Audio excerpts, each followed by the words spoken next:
fait, forcément, on a tous un peu cette idée que la Colombie, elle est représentée par majoritairement la drogue, genre toute la coke qui provient de là-bas et Pablo Escobar. Et généralement, les gens, ils ont pas beaucoup d'autres idées en dehors de ça. Bah, les prostituées, un peu quand même.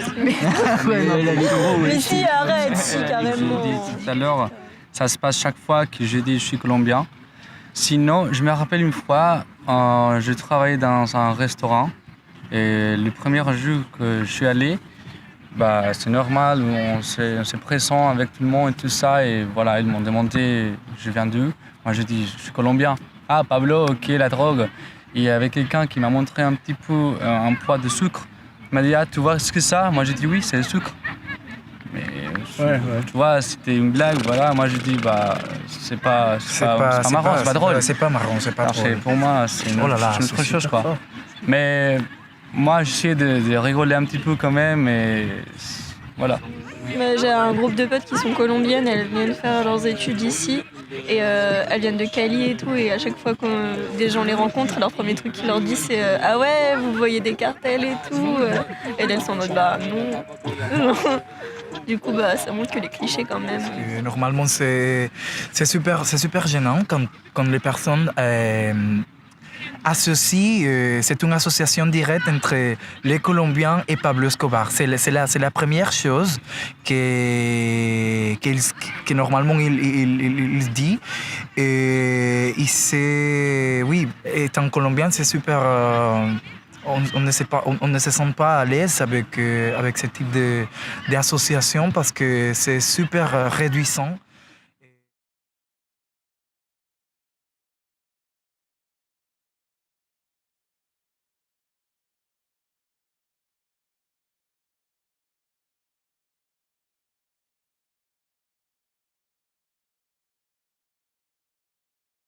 Les séries. Ouais, majoritairement, c'est les séries en vrai. Non, puis les gens qui en parlent entre eux. Et le rap surtout. Et Le rap, tous les rappeurs français, ils font allusion à la Colombie, au cartel de Medellín. Je suis née à Medellín dans les années 80. Je dis ça juste pour que les gens comprennent qu'en effet, donc, les années Escobar, on ne me les a pas racontées et je ne les ai pas vues à la télé. Je les ai vécues.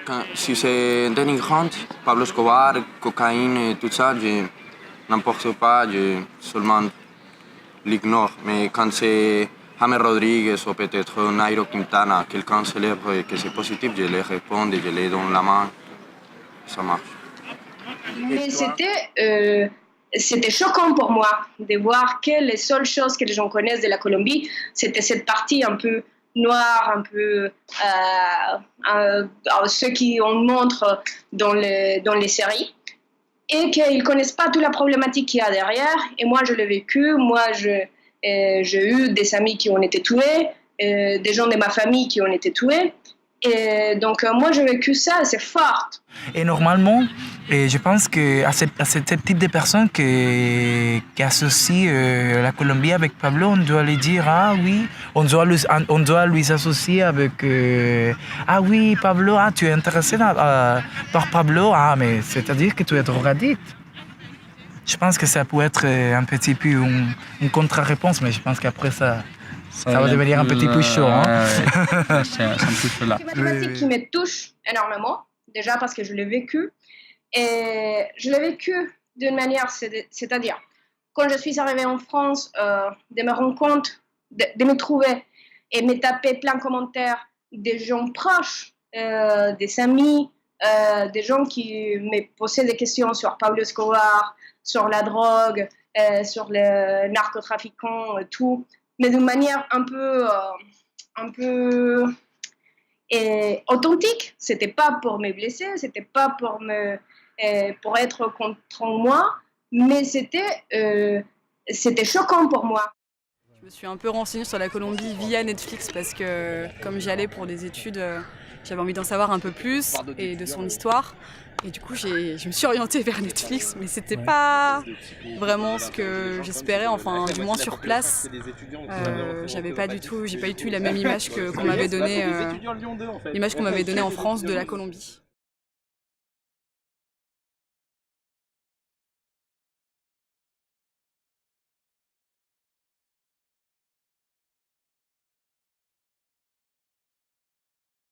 C'est un établissement qui ne prend de Medellín que les noms, mais les seuls éléments qui reprennent de notre ville, c'est la violence, la guerre et Pablo Escobar.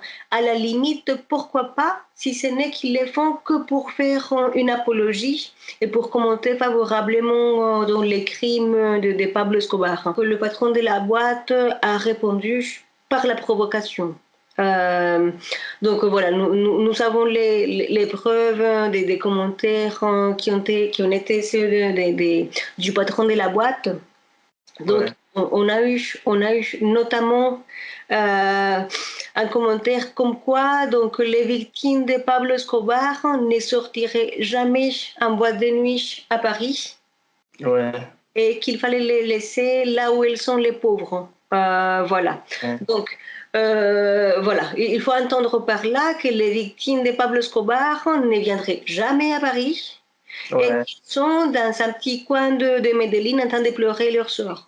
Donc, moi, c'est ce qui m'a. En fait, je pense que ces commentaires-là, c'est ce qui m'a vraiment motivé à me mobiliser pour justement donc, nous rendre en face de la boîte et montrer que les victimes de Pablo Escobar sont partout. Et qu'elles sont ici, et qu'elles se sont rendues sur place.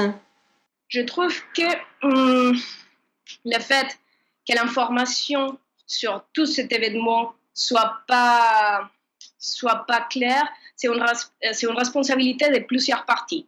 C'est pas seulement accuser Netflix ou accuser les chaînes de télé qui montrent un côté de l'histoire, que c'est les côtés qui vendent. C'est aussi une responsabilité des Colombiens de parler, de dire qu'est-ce qui se passe, de raconter l'histoire telle qu'elle est, et de montrer aussi qui sommes-nous. On n'est pas des narcos tous, hein. On n'est pas, on vend pas de drogue parce qu'on vient de Colombie, mais c'est à nous de le montrer aussi. C'est à nous de parler, et je pense d'une manière positive. Ce qui me semble important, moi, c'est de dire surtout que de ces faits, donc déjà, une victime, c'est une personne comme une autre. Une victime n'est pas quelqu'un qui est dans un petit coin de Medellín. Et surtout, il y a une responsabilité aussi. Et là, j'ai envie quand même d'être claire. Il y a une responsabilité de la part des Européens, parce que autant nous, on se doit de respecter leur mémoire par rapport à la Shoah, entre autres, autant on a tout à fait les droits, en toute légitimité, de demander qu'ils fassent de même.